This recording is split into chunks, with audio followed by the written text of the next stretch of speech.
plus de 3 décennies à la télévision francophone. Une droite, la droite, une autre droite, la droite.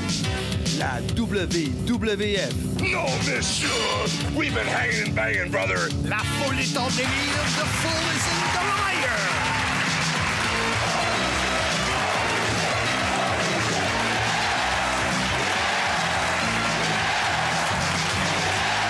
La WCW.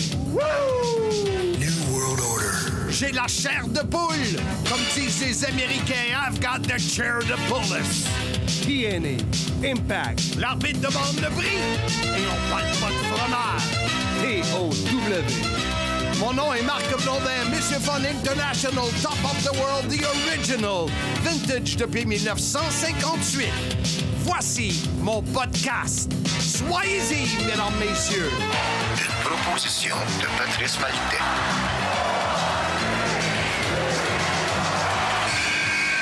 Le podcast Soyez-y, mesdames, messieurs, est présenté par IG, Gestion de patrimoine, Bureau Montréal, Rive-Sud. Alors, pour vos détails, si vous commencez ou si vous avez déjà commencé, mais vous n'êtes pas entièrement satisfait pour votre retraite, la planification est importante. Faites comme moi.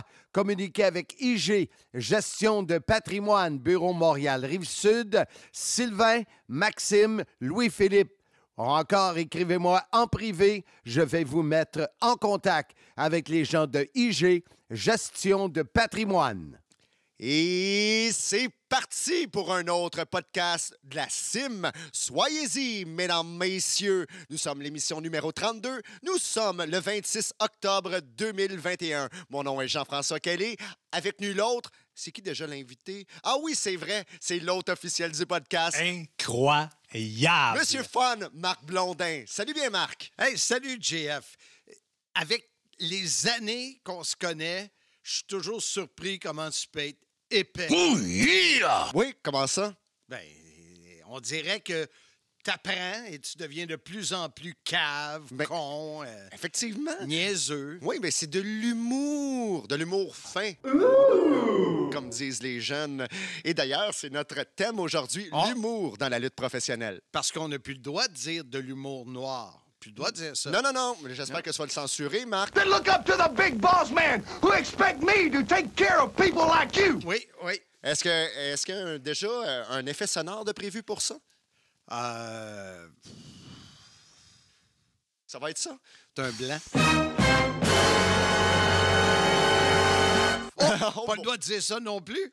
Non, parce que en 2021, il y a une belle diversité. Et d'ailleurs, le catch est une diversité de choses.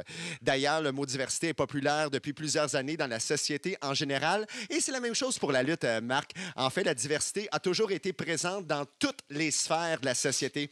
Lorsque nous regardons le monde du cinéma, il y a plusieurs sortes de films, dont les drames, la science-fiction, la comédie, etc. La diversité s'applique également à la nourriture, aux vêtements, aux préférences, etc. Et j'ai répété le mot « etc.» car la liste est beaucoup plus longue. Eh bien, imaginez-vous donc que c'est la même chose dans la lutte. Il faut le sport avec les performances incroyables des lutteurs. Il faut du drame pour que nous puissions nous accrocher plus émotivement. Et il faut bien sûr de l'humour parce qu'on doit rire également. Bref, la diversité est grande dans la lutte et la comédie est incluse là-dedans. Peux-tu, pour Serge Coutu, résumer... Ça c'est chier, c'est plus que chier. Ça prend de l'humour dans la lutte. Ah, OK. Voilà, c'est le thème de l'émission, Serge. Ça prend de l'humour dans la lutte et nous allons en parler aujourd'hui à l'émission numéro 32 du podcast. Quand je t'ai donné l'idée du numéro 32, l'humour, écoute, ça m'a fait penser comment les amateurs de lutte, les amateurs de catch, ont leur opinion sur le degré de l'humour dans le monde de la lutte professionnelle. Tu sais, moi, j'ai toujours, on va en parler tantôt, là, mais j'ai toujours adhéré à de l'humour, des jeux de mots, des niaiseries. Je te disais tantôt comment t'étais épais, mais t'as appris de moi. Oh yeah! Ouais. Entre autres, moi, j'étais un cave Fini. diplômé. Ah, OK. écoute, moi, j'ai un bac. Et c'est quoi l'autre affaire plus qu'un bac? Une maîtrise. Un doctorat, je dirais. Un doctorat en épaisserie.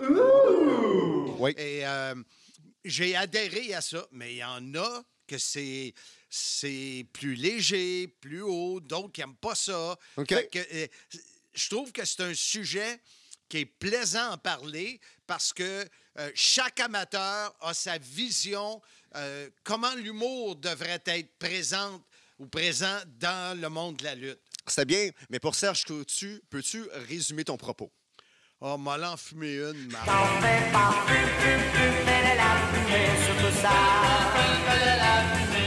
Voilà. Mais Marc, moi, quand tu me dis, OK, mission numéro 32, moi, toi, ça t'a pris... T'as réfléchi à ça? Moi, j'ai pensé à Claude Lemieux. Et boy! Voilà. Donc, c'est à ça que j'ai pensé quand t'as dit, on va enregistrer l'émission numéro 32. Toi, ça, c'en est de l'humour... Ouais. Mais moi, je dirais... Pof. C'est de l'humeur. Moi, je dis qu'est-ce que tu fais et qu'est-ce que je fais moi également. C'est de l'humeur. On est des humoristes. On n'est pas des humoristes diplômés, mais on essaie d'avoir de l'humeur en présentant la lutte professionnelle. Parce que les lutteurs, veulent pas, c'est des sportifs vraiment diplômés. Là. Vraiment, là, ils mettent leur corps à dure épreuve à chaque fois. Ouais. Et nous, on essaie de mettre de l'humeur pour une présentation de qu'est-ce qu'on voit à l'écran. Et c'est qu'est-ce qui est le fun, c'est la diversité, comme je disais, dans le sport, qu'est la lutte, c'est-à-dire l'humour en fait partie. Puis, JF, je vais me répéter, mais tu parles à 10 amateurs de lutte, pas ta gang, là. Non. Parce que ta gang sont des adeptes souvent de ce que tu offres. Mais va-t'en dans un show de lutte, prends 10 personnes de différents coins de la salle, puis tu n'auras pas une réponse unanime. Non. Il y en a qui vont dire, ben moi, ça, je trouve ça drôle, ça, je trouve pas ça drôle. Et j'espère, on va voir comment se passe le podcast, mais si on a la possibilité d'en faire un deuxième, un Patrick Roy. Avec un petit casseau de frites. Je pense qu'il est encore bon pour 2 championnats. Oui. 33. Oui, le numéro 33, Claude Lemieux, ensuite Patrick Roy. C'est ça, hein? Je t'ai pogné là quasiment, j'ai vu ta face. Parlant de ça, on est à une semaine de l'Halloween, Oui. et t'as encore ta face de clown. Ben oui, mais j'ai pas enlevé mon déguisement depuis l'année passée. Mais tu le sais, Marc, en passant, nous allons mettre, pour le sujet de l'humour, qu'est-ce qu'on a fait, toi et moi, sur la page Facebook Soyez-y, mesdames, messieurs. Et vous allez voir l'évolution de ma face au cours des années. Toi, ça n'a pas changé tant que ça, Marc. Ah, moi, je suis resté gros. Humpty Dumpty sat on a wall. Humpty Dumpty had a great fall. Ah oui? Ouais. Ben, j'ai perdu un peu de poids, mais jamais comme toi. Ouais, quand est-ce que ça va commencer à apparaître? Quand mon asiatique va me foutre la paix. Ça fait 8 jours, je suis posé d'avoir recommencé à m'entraîner, puis je viens m'entraîner, puis ça tire. Ah ouais, tant que ça? Ouais. Mais pas une satire. Crée mon genre que t'es tarlat! Non. Oh, c'est de l'humour. Ouais, Ben, comme de je l'humeur. disais, de l'humeur. Fait que, écoute, je suis arrivé, comme tu sais, en 1986. Ouais. Et le gars que j'ai vu, le premier, c'est un peu Pat Patterson. Ouais. Pat Patterson qui était... Écoute, il y avait une joke qui disait à tout le monde, les nouveaux venus, je sais pas si tu t'en souviens, cette joke-là, il allait voir un lutteur, Ouais. puis il disait « Hey, ouais, il y a quelqu'un qui m'a parlé de toi, puis il était impressionné. » Puis là, le jeune lutteur, « Ah, ouais, qui? Nobody! Nobody cares for me. Nobody cares for me. » T'sais, fait que c'était toujours le même gag, puis Pat, il niaisait tout le temps. Oui. T'en as compté des affaires quand on a fait le podcast sur Pat, oui. des croisières, puis tout ça. Donc, c'est le premier avec qui j'ai travaillé à la WWF et qui était très demandant côté travail, mais qui était aussi beaucoup dans l'humour. Son Exact. brunch. Son brunch. T'as vu, et je veux remercier officiellement David Jouan qui a trouvé mon brunch que Pat a fait avec moi, que je cherchais depuis des années. Puis je me souviens, quand j'avais dit à Pat, quand je dis dans le brunch, il dit, je t'ai vu sortir du forum avec ta blonde. Je disais, ah, ouais, tes yeux, hein? Il disait, comment qu'elle pèse 250? Puis je me souviens que j'avais fait comme, Astic qui est vite. J'ai vu avec ta pita dans sortant du forum. Ouais. Hein? Tes yeux? Wow. Tes yeux? Comment est-ce qu'elle paye? 250? Non. Ouais, puis on voit l'évolution aussi de l'humour. Ça passerait pas en 2021, mais c'était vraiment drôle quand on a regardé ce brunch à Pat Patterson là avec toi. Moi, ça m'a fait rire. Une chance que David, celui qui a mis en ligne le vidéo, existe parce que c'est un bon archiviste pour la lutte professionnelle. Il trouve des affaires. Là, il m'a trouvé aussi, c'est de l'humour, je vais le mettre. Il m'a dit, je t'ai trouvé un combat que tu décris avec Jacques Rougeau. Puis là, je dis, Jacques ou Raymond? Mais j'ai pas acheté le T-shirt, là. Ouais. Mais il me dit, non, c'est Jacques. Il m'a envoyé un extrait d'un combat de Dino Bravo contre un jambon. Gros jambon, gros jambon. Gros jambon. Une bonne personne. Ouais. Et il dit, c'est quoi ça? Aucune idée. Je me souviens pas d'avoir travaillé avec Jacques à la WWF pour des combats, mais en tout cas, il est là. Ben tant mieux si ça existe, mais ta mémoire, il va falloir y travailler. Mais Marc, qui peut décider qu'est-ce qui est drôle dans la lutte professionnelle? Personne. Tout le monde veut aller au ciel, oui, mais personne ne veut mourir. Personne veut mourir. Pour rappeler la mémoire de Pat Patterson, c'est vraiment le cas. Et nous allons en discuter plus amplement après la pause. Vous avez des idées de rénovation? L'équipe de Réno Condo peut vous aider dans vos futurs projets. Sylvain attend votre appel pour petits ou grands travaux. Pensez Réno Condo. 438-872-7686. 438-872-7686. Réno Condo va réaliser vos projets. Oui, effectivement, Réno Condo pour vos projets. Appelez Poto. Oui, une personne quand même spectaculaire. Donc, vous pouvez vous fier à Poto, sauf quand vient le temps d'aller nous chercher à l'aéroport, évidemment.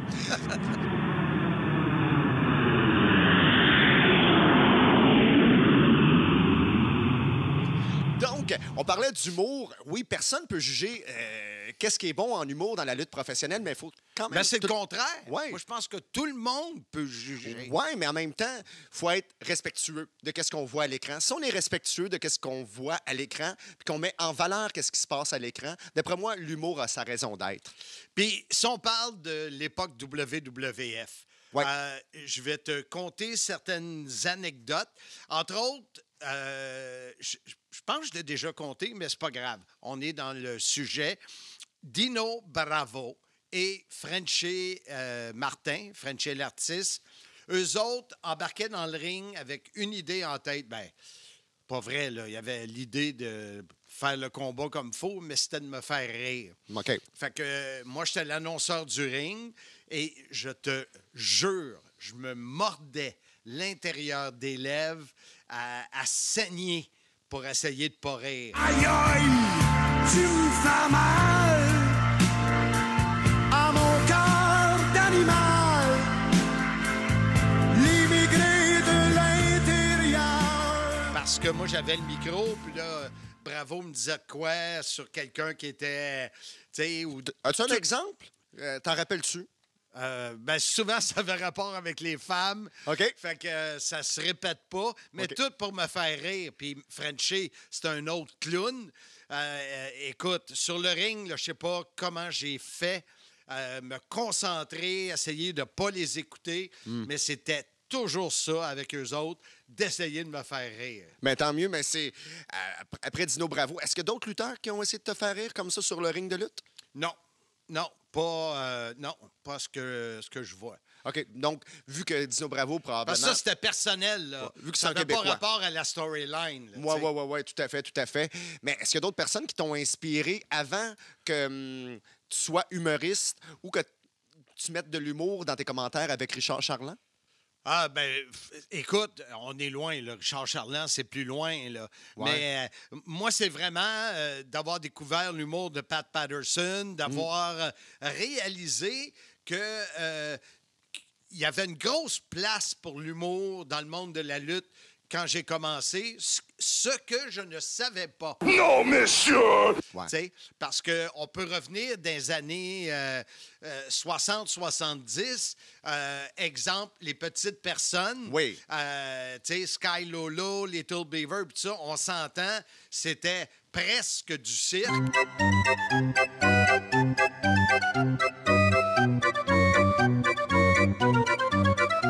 Et puis, le monde riait, là. Ouais. Le monde, il riait. Aujourd'hui, tu ris plus de ça. Non. Mais dans le temps, c'était ça. Là. Ouais, à cette époque-là, c'était souvent sold out grâce aux personnes de petite taille comme ça.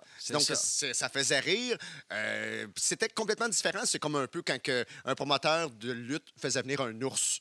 Donc, tu faisais venir un ours sur le... Non, mais ça se ferait pas maintenant. Ça attirait pas les gens. Mais l'humour a peut-être commencé de cette manière-là aussi. Si tu parles d'un ours, puis écoute, aujourd'hui, j'en ris, mais parle à Éric Mastrocola de l'ours à Saint-Jean dans un combat avec PCO. OK. Écoute, l'ours ne veut pas se battre. Fait que tout est monté autour de ça. Et puis, PCO, tu sais, quand les fils se touchent, là, il se revire contre Mastro parce qu'il faut qu'il donne un show, puis l'ours veut pas se battre. Ouais. Fait que il se défoule sur Mastro. Moi, je suis l'annonceur. Puis là, écoute, là, des coups de chaise, puis Mastro, il me l'a dit, là, il était complètement sonné. Sonné, là, il était plus là. Puis là, je vois Mastro sortir, s'en aller vers la porte de l'aréna. Ben, je dis, voyons non, il s'en va. Il était plus là, complètement sonné. Parce que PCO voulait donner un bon show. Ouais. Puis lui, tu parles à Mastro de l'ours, là, puis il est bye-bye. Il faudrait quasiment l'avoir en entrevue. Si on fait une partie 2, il faudrait quasiment avoir Éric sur le podcast Ben juste mais pour parce parler que de ça. lui, il trouve pas ça drôle. là. Non? Mais non, je pense qu'il a fait une commotion. Ben oui, il était sonné ben raide. OK, ben écoute, Éric Mastrocola, peut-être que vous le connaissez pas, mais un des meilleurs lutteurs québécois. D'ailleurs, il était avec Handsome GF à Sunday Night Heat en essai à la WWF. Vraiment un très, très, très grand lutteur québécois. Oui, vas-y donc, Marc, tu as levé la main? Je reviens sur Saturday Night Main Event. Oui. C'était des entrevues qui étaient scriptées, j'en ai déjà parlé. Dick Ebersol était le producteur, qui est un très, très gros nom dans le monde de la télé américaine. Et il y a la gimmick des Samoans avec M. Fuji. Et de l'autre côté, il me semble que c'était Jake the Snake. En tout cas, il y a le serpent et l'autre bord, ils ont des gros homards. Je pense que l'entrevue est sur ma chaîne. Et Vince, la façon que ça fonctionnait, il y avait Gene qui faisait Gene Okerlund, Mean Gene qui faisait l'entrevue. Et après, moi, j'embarquais, je faisais la même chose. Comme j'ai expliqué aux gens, moi, j'avais le même timing que Mean Gene, mais il fallait que je traduise. Alors, c'était pas évident. Et là, je fais l'entrevue avec M. Fuji, un gros pot de moutarde. Puis, je pense qu'il me semble que c'est des homards. Là. Puis là, je vois le gros Samoan croquer. Mais là, tu sais, le jus qui sort. Je pars à rire. J'ai pas été capable de garder mon sérieux à la toute fin de l'entrevue. Fait on arrête. Moi, je suis certain qu'on la refait. Parce que j'ai comme un peu fucké l'entrevue. Puis Vince, c'est de la merde, on garde ça. On passe à d'autres choses. Hein? J'étais comme... Mais je pense qu'on peut la trouver. On regardera pendant la pause, puis on le dira au monde tantôt. Mais ça, c'est un moment... C'est drôle. Ouais. Je ris. Mais t'as pas voulu être de l'humour. Là. Ben non. C'est moi qui ai trouvé ça tellement drôle que j'ai pas été capable de me retenir, tu sais. Et, fait que, tu sais, Ravishing Rick Rude...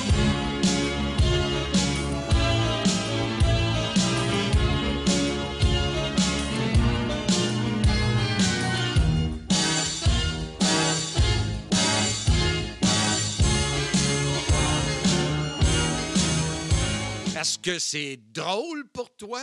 Ouais. Est-ce que moi, tu sais, quand il rentrait, puis je faisais aller les fesses, puis il y avait les dessins, puis il faisait aller la bouche des filles en se serrant les fesses parce qu'il y avait un dessin au airbrush sur son maillot. Puis là, il prenait une fille pas dans les estrades, mais dans les premières rangées, il la faisait amener, il l'embrassait. Écoute, moi, je trouvais ça hilarant. Oh oui, c'était vraiment bien. Puis Ravishing Rick Rude débutait tout le temps en disant, ben regardez, il n'y a pas de vrai mâle ici dans la foule. Je vais vous démontrer c'est quoi un vrai mâle. Puis il enlevait sa robe de chambre.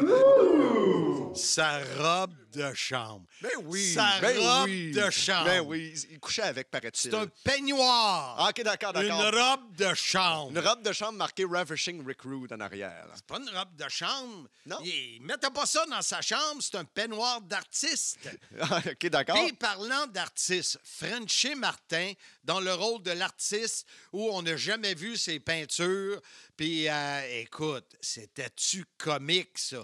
Moi, j'ai ri, là. Je le trouvais drôle, là. Ben oui. T'sais, mais c'est ça. Regarde, les années 80, c'était ça que je trouvais drôle.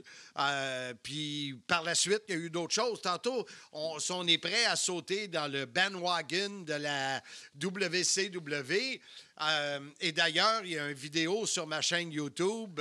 Et ceux qui veulent savoir où aller trouver la chaîne YouTube, c'est Marc Blondin.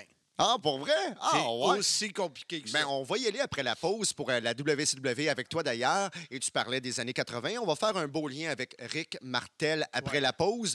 Tu sais, veux pas, à la WWF, il était le modèle. Ouais, avec l'arrogance. Ça fait partie de l'humour selon moi et on en discute après la pause. Le podcast Soyez-y, mesdames, messieurs, souligne l'appui de Pneus et Mag Côte-Saint-Louis sur la rive nord de Montréal. Mon choix en matière de pneus et mag.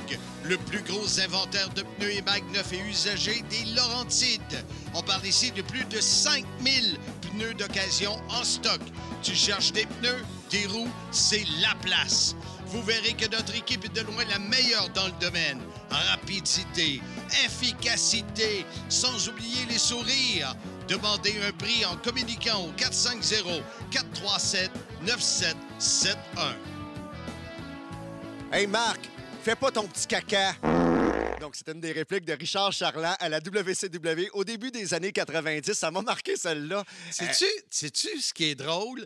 Depuis quelques semaines, dans la famille, il y a quelqu'un qui a écouté, je pense que c'est le beau-père Armand, il a écouté ça. Et là, on a eu un souper il y a quelques semaines pour la fête de ma belle-maman. Et là, elle est partie là-dessus, là. Elle m'appelle le petit caca. Pour vrai? Là, imagine-toi là, d'un souper de famille, puis hey, le petit caca, hey, mais ça l'a fait rire. Ouais. Fait que c'est correct. Moi, mais, tu sais, se faire traiter de petit caca, mais c'est tellement drôle. Puis en plus, Richard Charland, est-ce que c'est toi qui avais l'idée avec lui d'avoir de l'humour ou c'est carrément sa personnalité à lui? D'après moi, c'est arrivé, point. OK. Tu sais, la chimie entre deux personnes, toi et moi, on l'a vécu ensemble pendant des années à RDS. Tu sais, travailler, exemple, avec Guy Auré. Non, monsieur! J'aurais pas eu la même chimie humoristique. Non. Avec Édouard Carpentier. Non, monsieur! Je l'aurais pas eu non plus. Avec Frenchie Martin, oui. Tu sais, la chimie, tu peux pas la créer. Elle peut se créer avec du travail, puis avec l'habitude et connaître l'autre personne. Oui. Mais Charland et moi, c'est un fit naturel. Exact. Puis quand tu regardes ce montage-là, il me semble que c'était le premier anniversaire de la WCW 91 autour de ça. D'ailleurs, la trame sonore de Soyez-y, mesdames, messieurs, vient de ça.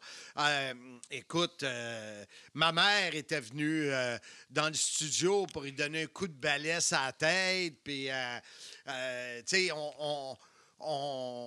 c'était poussé, là, quand il veut arracher le bureau. Là. Ouais. Puis écoute, c'était... Parce qu'à cause du PN, je pense que c'est un nom d'un... PN News, c'est un gros lutteur. Ouais. Fait qu'ils ont mis Richard PN Charland au lieu de Richard le Magnifique Charland. Ça m'a marqué. C'était « Hey, je suis pas PN, c'est toi le PN. Mets le Magnifique en dessous du Magnifique. » C'est exactement. L'autre affaire, moi, celle qui m'a fait bien rire, c'est quand je dis « J'ai l'affiche ici de Flying Brian. » Puis là, il pogne l'affiche, puis il me met dans le visage, puis il frotte. Tu vas avoir de proche sa fiche ou une affaire comme ça. Bon, puis il arrivait tout le temps. Moi, mais c'est rien de prévu. Oui, mais ma préférée, je sais pas si c'était prévu, ça me surprendrait, mais quand il arrivait avec des cravates, puis il y avait une cravate remplie de cochons. Oui, exactement. Oui, puis... ça, c'était prévu. Ah, c'était prévu? Ouais, okay. ouais. Quand que j'ai passé devant la vitrine, j'ai vu ta face de cochon. Fait que je l'ai acheté.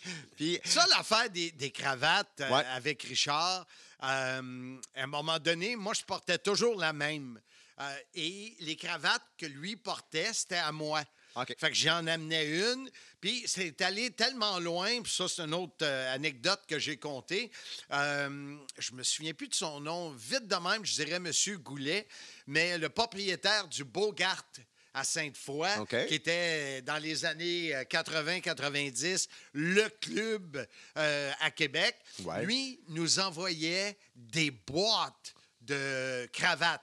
Lui, là, il tripait sur le segment quand on parlait de cravates. Il nous envoyait des boîtes, 15-20 cravates. Fait que l'idée, c'était à chaque émission, Richard avait une nouvelle cravate. Puis moi, ben j'avais la même cravate LED. Puis c'est magnifique. Le Bogart, je pense qu'il est devenu, si ma mémoire est bonne, local à louer. Ça se peut-tu? Ça se peut. D'accord. Puis moi, ça m'a marqué la cravate remplie de cochons parce qu'à la fin, complètement du segment, il a dit « Ah, puis si t'es fin, moi t'as donné. Puis passe-moi donc le bacon, gros porc. » Gros jambon, gros jambon, gros jambon. Ça, j'ai vraiment... Ça a été une de mes jokes préférées à vie, pour vrai, là, quand j'étais jeune. Mais l'humour a été imposé à RDS. Est-ce que... pas imposé. Pourquoi tu dis imposé? Ben, je veux dire, est-ce que c'était imposé dans le sens, est-ce que le directeur de la programmation voulait ça ou tout simplement, c'est arrivé puis il a dit « OK, c'est bon, on va y aller comme ça ». Ce qu'il a dit, lui, je le sais pas, je m'en fous. Il n'est plus là. Mais non, c'est arrivé comme ça, puis tout le monde riait. Fait que tout le monde trouvait ça drôle. Les autres animateurs trouvaient ça drôle. Donc, c'est entré et ça a pris sa place. Ben oui. Fait que... Moi, j'ai accroché à ton style à ce moment-là, précisément au début des années 90. On s'entend. Je t'ai particulièrement découvert aussi avec Sport 30, donc tes nouvelles de ski. Mais concernant la lutte, c'était vraiment avec Richard le Magnifique Charland. Vous aviez une excellente chimie que tu as recréée par la suite avec Michel Le Tourneur un peu plus tard. Oui, on a commencé, comme les gens le savent, la majorité, 1997. Et écoute, avec Le Tourneur, là, écoute, dans ce temps-là, là, il était... parce que je le vois moins, mais il était créatif. Là, les jokes qui sortaient, là, étaient bonnes. Il y en avait beaucoup. Il y en avait peut-être beaucoup trop. Pour différentes raisons, mais écoute, Lucha, c'est qui Lucha? Ça là, elle a roulé. Capitaine Buffet est né de Le Tourneur que quand quelqu'un cassait une table, brisait une table, moi j'étais là, une table, c'est pas fait pour briser, c'est fait pour manger, s'asseoir là qu'un buffet. Puis là, lui a commencé à m'appeler Capitaine Buffet.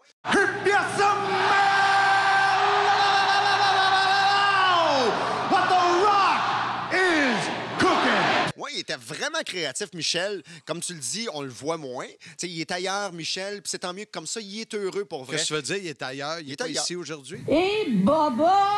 Non, il est ailleurs. C'est-à-dire, il a un autre métier, puis il réussit très bien dans la vie.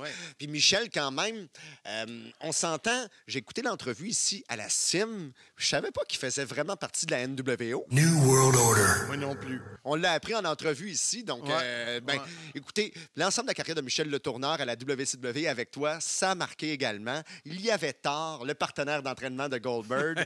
Donc, c'était de l'humour, mais on pouvait y croire quand même. Ben, écoute, Michel et moi, on a voyagé beaucoup, puis notre humour à ce moment-là était vraiment... ça se complétait bien. Lui jouait toujours le heel. Moi, j'étais avec les bons, ce qui est la façon facile de commencer un duo. Dans le monde de la lutte. Et, tu sais, les États-Unis, le Colorado, c'est plus beau que les États-Unis. Écoute, c'est quelque chose de plus cave que ça, mais on l'a dit combien de fois. Puis, tu sais, écoute, là, il y en aurait une liste, là, Et d'ailleurs, il y a quelqu'un... attends un peu, comment il s'appelle? Je vais trouver son prénom. C'est un fan européen. D'accord. Qui, dans ces années-là, on parle 97, 98, 99, faisait un top 10 hebdomadairement des top niaiseries de Blondin et Le Tourneur. Ah ouais. Oui, Romain, s'appelait Romain. Écoute, on voyait ça là, sur Internet, puis tout ça. C'était le top 10. Je les ai à quelque part. J'ai tout le dossier. Je les avais imprimés. Ah ouais. Parce qu'il y en avait tellement de niaiseries qui pouvaient faire un top 10 à chaque semaine. C'était beaucoup. Ben, c'est ça que je faisais, moi. J'écoutais la première diffusion ici au Canada sur TSN le mercredi après-midi. Et ensuite, le vendredi soir, habituellement, j'écoutais la WCW. Ben, je regardais les mêmes combats juste pour t'entendre avec Michel, avec Thor, avec David Legault, le chauve. Donc, c'était vraiment... On s'accrochait à ton humour à ce moment-là. Ça dépend. Tu t'accrochais à mon humour. Pas sûr que tout le monde s'accrochait à mon humour. C'était une période... Aussi, les amis européens sortaient de la WWE ou F, je sais pas. Quand est-ce que le E est apparu? Ben, le E est apparu quand le F a disparu. Oh, non, non, non, non. Bon, c'est ça que je voulais que tu me dises. Et, tu sais, eux autres, ils ont connu possiblement beaucoup plus sérieux. Puis là, quand Le Tourneur et moi est arrivé, ça a sûrement été un clash, notre humour puis tout ça. Mais, tu sais, aujourd'hui, les Européens qui suivent le podcast Sim, avec qui j'ai beaucoup de contacts et tout ça, donc, c'est correct, ça a passé. Mais je reviens à dire que le taux d'appréciation de l'humour est différent. Tu sais, j'en parle souvent, exemple, Pat Laprade, quand j'ai parlé d'impact que je faisais, il m'a dit, Marc, j'ai écouté, on oublie les problèmes de son qu'on a eu au début, mais il me dit, j'ai écouté, puis ouais, tes classiques, t'es as bien placés, puis il n'y en a pas trop. Fait que tu sens que lui, c'était pas l'adepte de l'humour à l'extrême quand j'animais, là, tu sais. Non, ben, c'est sûr. Mais, et on parle de la WCW, JF, l'arrivée de Rick Martel au commentaire. Ben oui, ben... J'ai des... On a fait... c'était-tu Indigo dans le temps, les pay-per-view? Oui, toujours sur Canal Indigo. Bon, et écoute, j'ai des vidéos, là. Faudrait que je réussisse. Ça fait des années que je vais le faire. Des promos qu'on faisait, qu'on enregistrait lors des... pas ici au Québec, on enregistrait ça sur place, là, aux États, lors des événements WCW. Et écoute... Je suis déguisé en cowboy pour Spring Stampede, en disco, avec une jupe hawaïenne, ballon de plage pour Bash at the Beach. Puis, au début, Rick m'avait averti, il m'avait dit, Marc, compte pas sur moi pour embarquer dans vos niaiseries, parce qu'il avait vu ce qu'on faisait. Et écoute, je vais t'en compter. Ben, je peux finir. On va finir ça. Bon, on va finir ça là. Mais écoute, au début, il ne voulait rien savoir d'embarquer dans les niaiseries. Mm-hmm. Et à la fin, il en disait autant que nous autres. Ben oui. Il a embarqué là-dedans, il riait, il était vite. C'était quelque chose pour lui qu'il découvrait. Oui. Parce que, tu sais, dans le temps de la Strike Force puis tout ça, il n'y avait jamais la chance vraiment de mettre de l'humour là-dedans. Oui. Il en a mis un peu, comme tu as dit tantôt. Un peu beaucoup. Le modèle arrogance, là, il s'est laissé aller un peu. Oui. Il avait la liberté de le faire. Et avec nous, écoute... il a embarqué, puis ça a été vraiment de bons moments. Tu le vois que c'est un grand artiste. Il a su se renouveler à ce moment-là. Ouais. Donc, il a su, OK, maintenant, la WCW voulait l'avoir comme commentateur. Il a su se renouveler. Il a su s'adapter à ton style. Moi, je garde seulement des bons souvenirs de Rick Martel aux commentaires à la WCW. Il était sérieux, puis il était capable d'intégrer de l'humour en même temps. T'es capable. Fait qu'il nous reste à parler de ton arrivée dans l'humour avec moi, PCO, puis Sly. On fait ça quand? On fait ça... Attends un peu. À dure combien de temps, Pierre, la prochaine publicité? Moi, Pierre, c'est notre régisseur. 17 secondes. 17 secondes. On parle de ça dans 17 secondes. Mesdames, messieurs. Garage Martin-Henry, mon choix sur la rive nord de Montréal. Pour tous les services mécaniques automobiles et moto. Et ceux de Monsieur Fun. C'est une équipe attentionnée, honnête et surtout serviable. Pour vos besoins en mécanique générale, faites comme moi. Communiquez avec Martin ou Tony sur Facebook, Garage Martin-Henry, ou encore au 450-433-0223. Oui, monsieur. Et ça se poursuit, mais quand même avec... On va parler de toi et moi, Marc. Ah oui? Ben oui. Là, Donc, on va on mettre la toune Love is in the air. Ouais. Everywhere I look around. Hey, on salue Martin Stevens. C'est quoi son deuxième hit, déjà?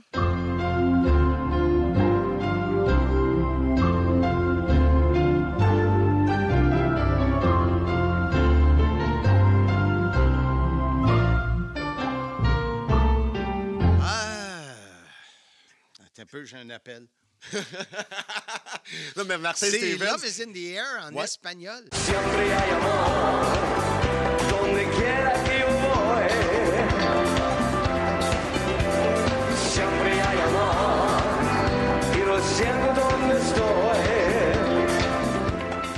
Ah, c'est ça, son deuxième hit. Mais Puis là, il travaille sur la version russe. Ah, d'accord. Mais vraiment populaire. Connu à travers le monde, Love is in the air. Même à ton mariage, il était présent, à défaut d'avoir Mario Pelcha, c'est ça? Exact, j'avais pas le budget. OK, d'accord. Même Martin Stevens, on le salue. Vraiment un très grand chanteur, un très grand interprète. Parlons de toi. TNA. Oui, parlons de TNA, toi et moi. Pas mal là que je t'ai connu, hein? Non, tu m'avais demandé d'aller trouver un jus Ouais, pour ton... mais je te connaissais pas, là. Oui, c'est ça, exactement. Mais c'est là qu'on s'est connus professionnellement. Ça, c'est au début des années 2000. Je crois que c'était en 2005. 2004, j'ai commencé à TNA. Donc, en 2004, parce qu'on a fait la première émission. À partir de la première émission, on était là ensemble. Et c'est le directeur de la programmation à l'époque, Robert Turcotte, à RDS, qui m'avait appelé. C'est une entrevue téléphonique, sans que je le sache. Il m'a fait venir en personne pour parler de lutte en tant que telle. C'est une entrevue sans que je le sache. Tu savais-tu que c'était une entrevue? Non. Sans que je le sache. Ah, OK. Puis, à ce moment-là, il voulait que je parle des rumeurs, des potins, des nouvelles sur la lutte TNA. Et je me suis dit, il se passe de quoi au Québec, Robert? Puis, pourquoi pas parler de lutte québécoise? Et c'est de là la formule de lutte québécoise qui est arrivée à RDS. Donc, j'étais très, très content de parler de ça. Puis, en même temps de parler de lutte québécoise, c'est imposer notre collaboration, toi et moi. Et je trouve que la chimie, peut-être pas durant les première chronique. C'est sûr que non. Moi, j'ai pas trouvé ça drôle de travailler avec toi, là. Non, c'est sûr. Hey, écoute, moi, je tombais, là, de travailler avec des professionnels, puis là, travailler avec un jeune cave qui me dit toujours... oui, Marc. En effet. Marc. Jeff, trouves-tu qu'il fait beau dehors? En effet. En effet, Marc. Il fait beau dehors. Fait qu'on on en a ri aujourd'hui parce que tu as fait un cheminement... un tantinet vers le haut. Oui, un tantinet. Ouais, donc, j'ai évolué de 10 Ouais, non, sérieux, aujourd'hui, tu es un des très bons communicateurs dans le monde de la lutte, mais sérieux, je me souviens pas. Là, on en parle, puis c'est sûr que je ne devais pas triper. Non. Triper dans le sens que je pouvais te niaiser parce que tu étais green. Là, puis tu parlais tantôt du vidéo que ta mère a enregistré. Là, ta mère a écouté la lutte juste pour notre segment. Oui, tout à fait, tout à fait. Elle écoutait la lutte en tant que telle, mais elle enregistrait seulement nos on-cam. Qu'est-ce qui est enregistré devant les Kodak. Ah oui, puis écoute... Mais la première, c'était assez pénible, dans le sens que qu'est-ce que RDS voulait à la base? C'est moi, seul à l'écran pendant 5 minutes, pas d'image, pas de tableau, pas rien. On s'entend, OK, c'est ma première expérience télévision. Je n'ai pas fait de télévision communautaire avant. J'arrive à RDS. Non, on le sait que tu avais... j'avais rien. J'avais absolument rien, à part que je connaissais que je voulais mettre en valeur le sujet de la lutte québécoise, et je shakeais du genou. Donc, c'était pas un problème pour moi dans ma tête en faisant le trajet vers RDS. Je disais, OK, pas de problème. Dans ton Buick, bateau. Ouais, Buick Century 1993.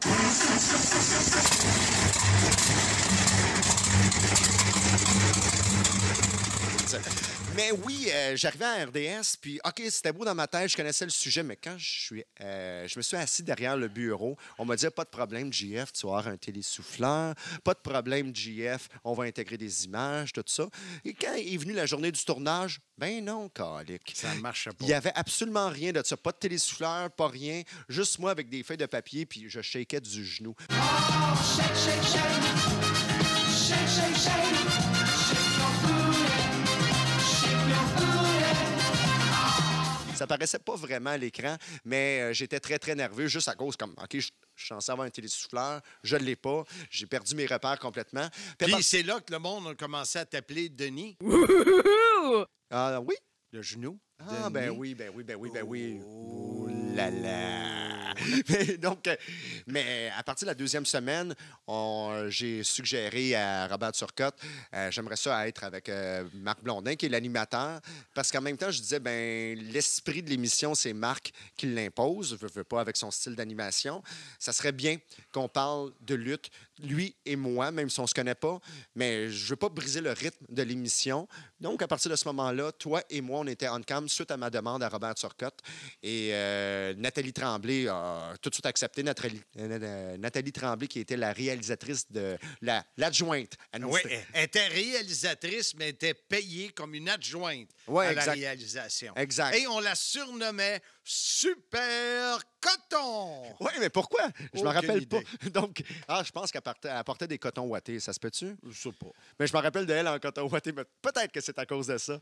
Mais Nathalie... tout ça pour dire qu'à partir de la deuxième émission, OK, c'était un peu pénible au départ, mais à partir, je vous dirais, du troisième, quatrième mois, OK, la chimie a commencé à s'installer, je te faisais des cartons, tu lisais les questions. Moi, j'ai une note ici, ça a commencé à s'installer à la 344e... Oui, puis il fallait que ce soit la dernière. C'est vrai, ça s'est fait vite et je t'ai inclus en te niaisant un peu, tout ça, puis ça t'a mis à l'aise. Ben oui.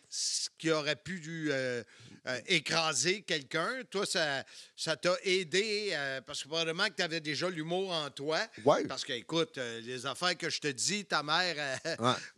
Mais ça m'a aidé dans le sens, oui, ça m'a aidé, j'ai adoré ça. Puis, c'est surtout, les autres venaient me voir en me disant, pourquoi qu'il rit de toi comme ça? Ben, c'est parce que je le veux également. Donc, dans le sens que c'est un personnage que j'avais en ondes, tout le monde disait « Ouais, il est chien Blondin avec toi. » C'était voulu. Donc, il fallait que je convainque les gens autour de moi de dire « Non, il n'y en a pas de problème. » Mais je veux dire, même si tu n'avais pas voulu, là, j'aurais été chien pareil. Oui, c'est ça, parce que moi, j'avais le personnage que j'aimais, que j'aurais voulu avoir, c'est-à-dire... Un jeune épais. Un jeune épais, comme un peu... J'ai aucune mémoire. Comment était le chauve David Legault avec toi durant les chroniques sur la WCW. J'ai zéro mémoire. C'est sûr, je l'ai niaisé, lui aussi. Puis, tu sais, le chauve avec un S, veux pas. Tu sais, écoute, il y avait de l'humour aussi dans ses chroniques, j'imagine. Mais moi, c'est puis, par la suite, David Legault est parti à TV5, il est allé ailleurs. Et moi, j'ai eu le rôle qu'avait David Legault à la TNA.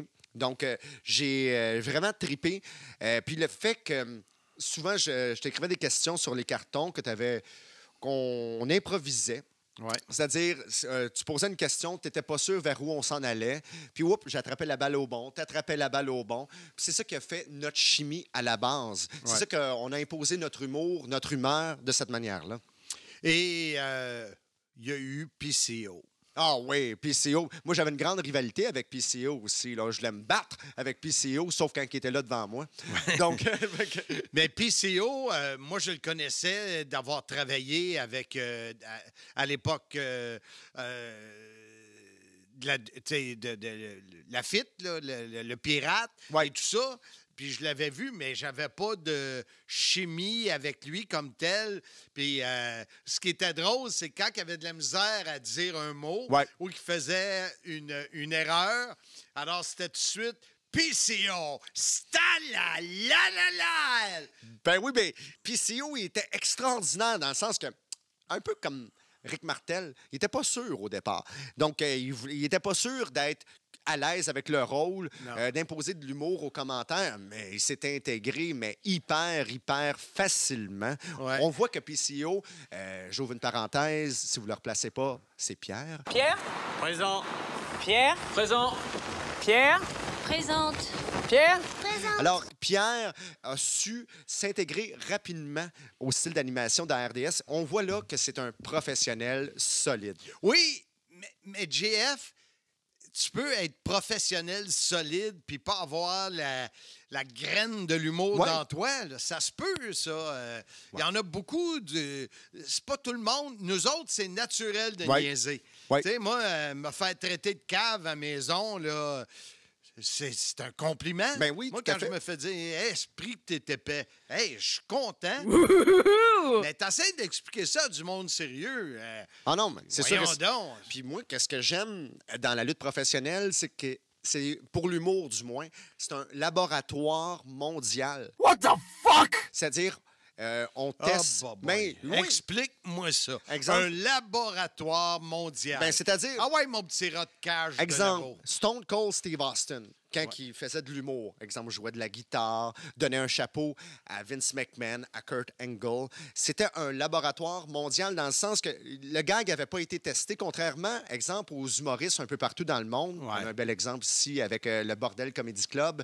Les humoristes vont rôder leur stock et quand la joke, l'histoire est vraiment, vraiment bonne, OK, on l'offre grand public. Mais dans la lutte professionnelle, l'humour, c'est déjà, pour la première fois, grand public. Donc, c'est pour ça que c'est quand même un laboratoire, le côté comédie dans la lutte professionnelle. Bonne explication et je suis d'accord avec toi. Mais je pense que c'est pour ça que l'humour, parfois, est bonne, quelquefois un peu moins bonne, mais c'est qu'est-ce que j'aime dans la lutte professionnelle? C'est un laboratoire mondial concernant l'humour. Oui. Et puis, si on termine du côté de la TNA à RDS, c'est sûr qu'écoute, avec Richard, là, on en a fait... je me souviens même dans le temps du PCO Copter.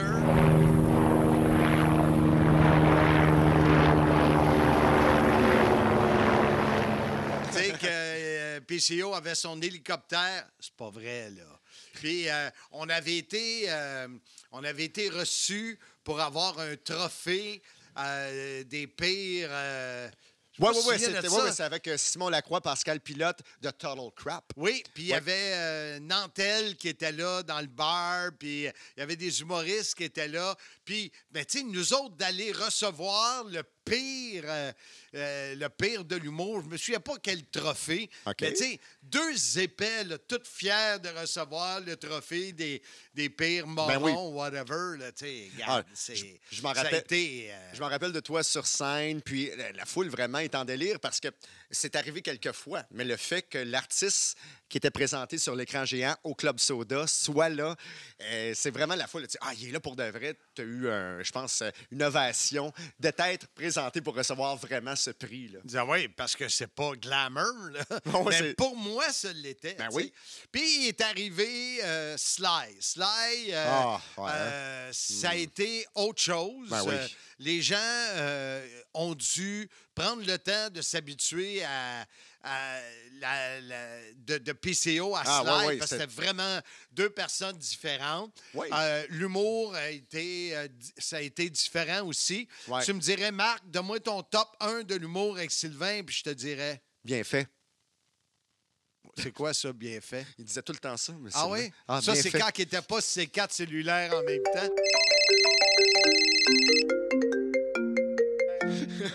Mais honnêtement, avec Sylvain, ça a été... C'était des jokes de gros. Je ne suis pas gros! Mettez-vous bien ça dans la Qui tête! me faisait. Ouais. C'était un autre niveau. Exact. Ça a été... Oui, mais Sylvain Grenier veut pas été connu, 4 fois champion mondial par équipe à la WWE.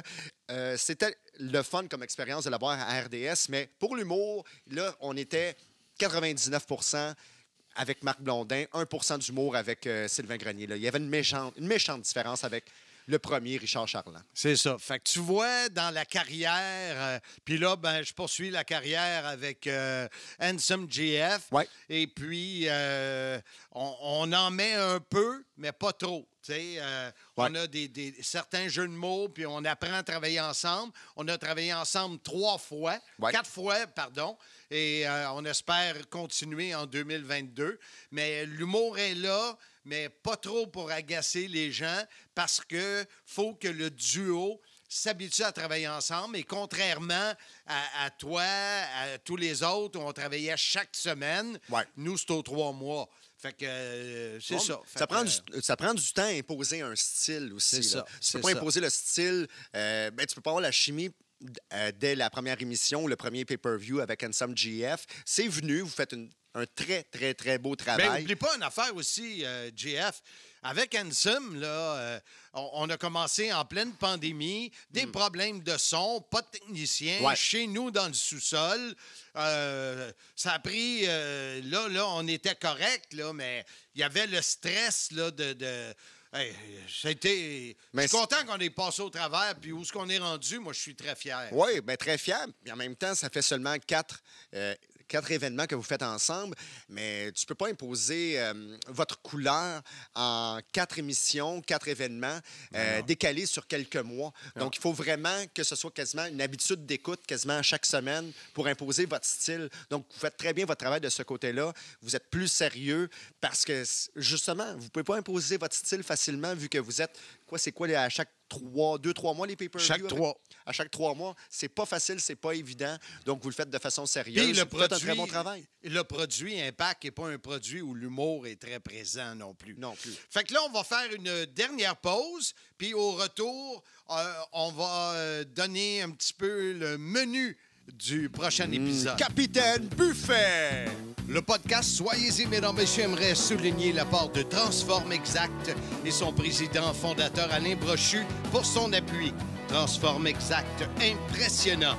www.transformexact.com, imprimeur professionnel spécialiste en sérigraphie et impression numérique grand format. Transform Exact à Montréal, 514-324-4960. Marc, imagine-toi donc, c'est déjà terminé pour l'émission numéro 32. Incroyable, ça passe vite, là. Ouais, mais pour vrai, je pense qu'on devrait faire une autre émission.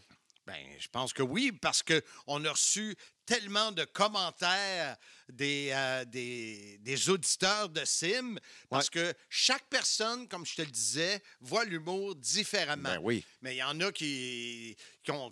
Comme moi, j'en ai, toi, t'en as. Des choses que, pas rapport avec la carrière, là, mais vraiment par rapport à un fan de lutte, ce que moi, j'ai trouvé drôle, ce que toi, t'as trouvé drôle, ce que Pierre-Jean-Jacques a trouvé drôle. On en a tellement qu'on pourrait amener ça sur le menu, sur la table, le prochain épisode. Exactement, mais c'est déjà fait. Donc, si vous êtes abonné au Facebook, soyez-y, mesdames, messieurs, la page, le groupe du podcast, eh bien, on a lu vos histoires drôles par rapport à la lutte professionnelle et on fait une émission spéciale la semaine prochaine pour diffusion le 2 novembre 2021 sur nos différentes plateformes. Le numéro 33, c'est dédié à vos histoires drôles sur la lutte professionnelle. Moi, je peux-tu parler de mon affaire de Ric Flair? Non, pas pantoute, Marc. Je vais te taper ses doigts. Semaine prochaine? Ouais, là, regarde, la semaine prochaine, si Dieu le veut. Mesdames, messieurs. Merci, Capitaine Buffet. On se reparle la semaine prochaine. Bye!